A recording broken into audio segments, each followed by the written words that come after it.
7h48, notre invité Roger Kukierman, nouveau président du Conseil représentatif des institutions juives de France. Bonjour Roger Kukierman. Bonjour. Israël a bombardé dans la nuit les domiciles de plusieurs responsables du Hamas dans la bande de Gaza. Les raids se sont intensifiés après le rejet d'une trêve par le mouvement islamiste. Pour l'instant, le bilan du conflit est de plus de 200 morts côté palestinien, 1 mort du côté israélien. Les tensions en France ne viennent-elles pas de ce bilan provisoire complètement déséquilibré, Roger Kukierman ?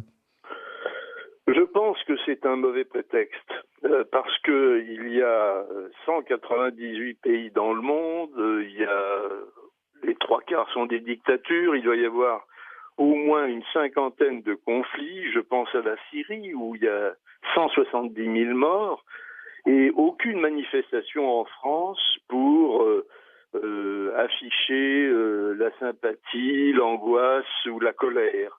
Le seul pays qui fait l'objet de la haine sur le territoire national, c'est le conflit entre Israël et la Palestine.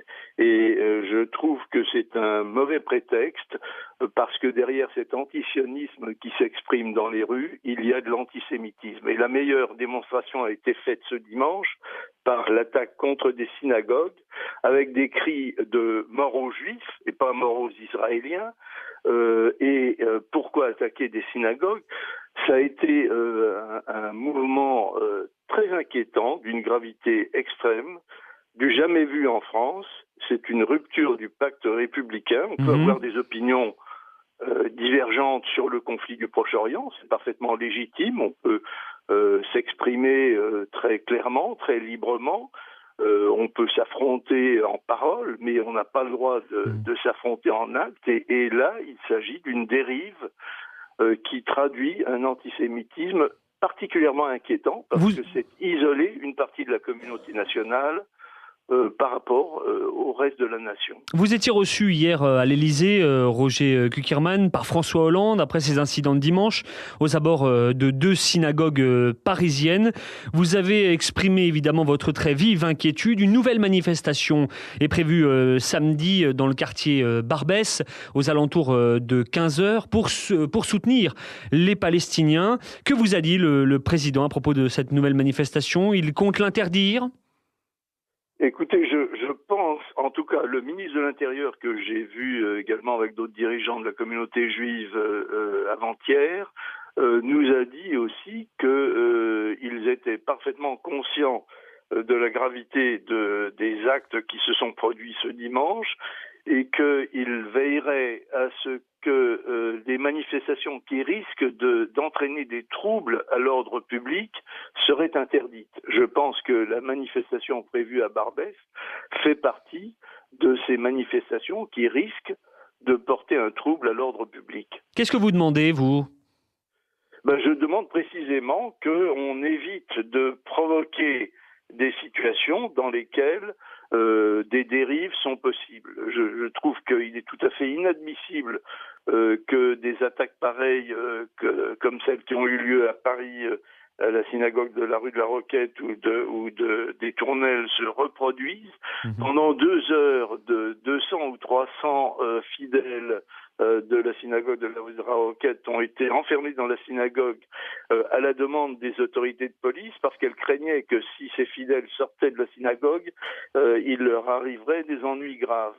C'est une situation tout à fait incroyable, inadmissible au XXIe siècle dans le pays de la liberté, de l'égalité et de la fraternité. On n'a jamais vu ça. Le recteur de la Grande Mosquée de Paris, Dalil Boubaker, a appelé l'opinion musulmane au calme et demandé le respect des lieux de culte sans aucune exception. C'est suffisant, Roger Kukierman ?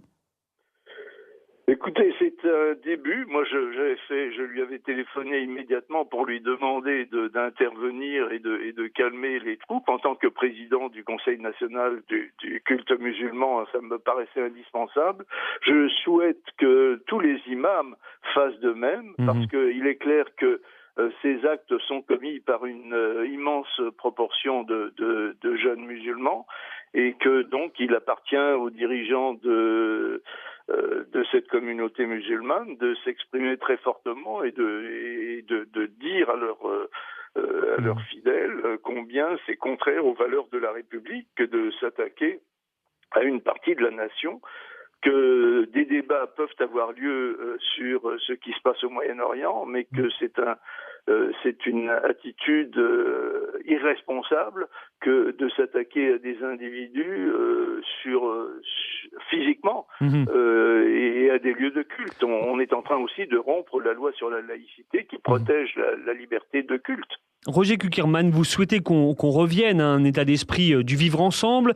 2 synagogues ont été attaquées, on l'a dit, c'est très grave, ça ne doit pas se passer évidemment, on est bien d'accord.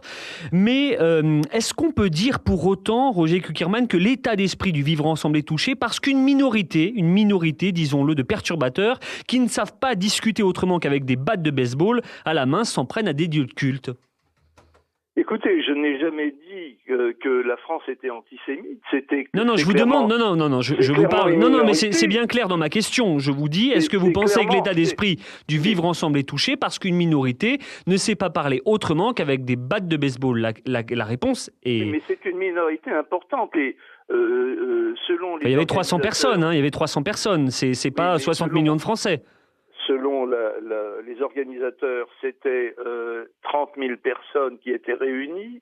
Il y a eu plus.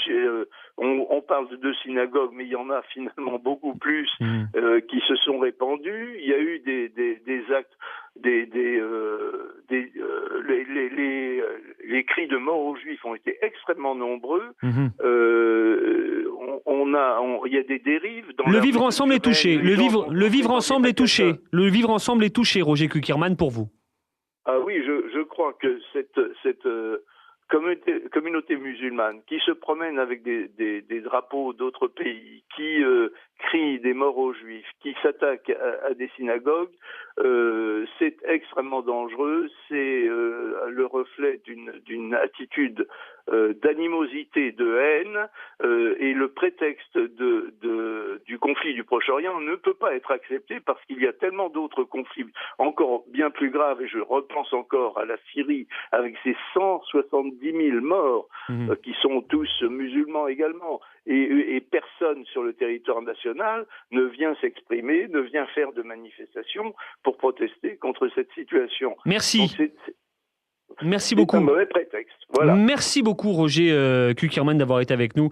Je rappelle que vous êtes le nouveau président du Conseil représentatif des institutions juives.